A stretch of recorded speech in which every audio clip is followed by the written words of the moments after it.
राज्य निवडणूक आयोगानं मुंबई महापालिका निवडणुकीतील उमेदवारांना 15 लाख रुपयांच्या खर्चाची मर्यादा निश्चित केली आहे। त्यापाठोपाठ पालिकेने खाद्यपदार्थ, पाणी, शीतपेय, प्रचार साहित्य, वाहनं, फटाके या सगळ्यांचे दर ठरवले। त्यानुसार शाकाहारी जेवण 110 रुपये, पावभाजी 70 रुपये, वडापाव प्रति प्लेट 15 रुपयात कार्यकर्त्यांना खाऊ घालायचे।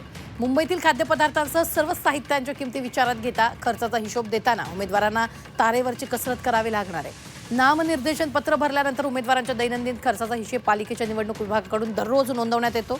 उमेदवारांनाही तो सादर करणं बंधनकारक आहे। हा खर्च दाखवताना त्यांनी कोणत्या वस्तूचे किती दर लावावेत हे पालिकेने ठरवून दिलेत। राजकीय पक्षांनाही त्याची दरसूची पालिकेने पाठवली आहे। उमेदवारांना सर्व खर्च त्यांच्या स्वतंत्र बँक खात्यातून करावा लागणार आहे।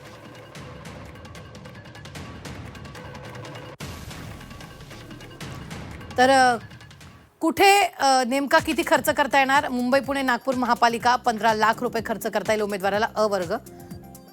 ब वर्गात पिंपरी चिंचवड, नाशिक, ठाणे 13 लाख रुपये उमेदवाराला खर्च करता येईल। क वर्ग कल्याण, डोंबिवली, नवी मुंबई, छत्रपती संभाजीनगर, वसई विरार 11 लाख रुपये उमेदवाराला खर्च करता येईल। ड वर्ग उर्वरित सर्व 19 महापालिका 9 लाख रुपये उमेदवाराला खर्च करता येईल।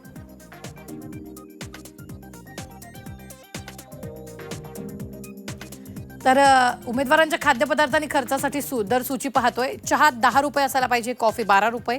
तर यावेळी पोहे, उपमा, शिरा नाश्ता हा 15 रुपये असायला पाहिजे। मिसळ पाव 25 रुपये, वडापाव 15 रुपये आणि लंच दुपारचं जेवण 75 रुपये असायला हवं। तर खर्चासाठी दर सूची जी जाहीर झाली आहे ते दर आपण पाहतोय।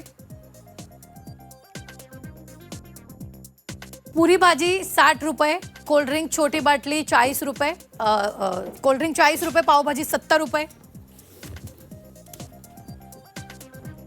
पाण्याची बाटली 10 रुपये असा दर निश्चित करण्यात आलाय। छोटी पाण्याची बाटली 10 रुपये, मोठी पाण्याची बाटली 20 रुपये।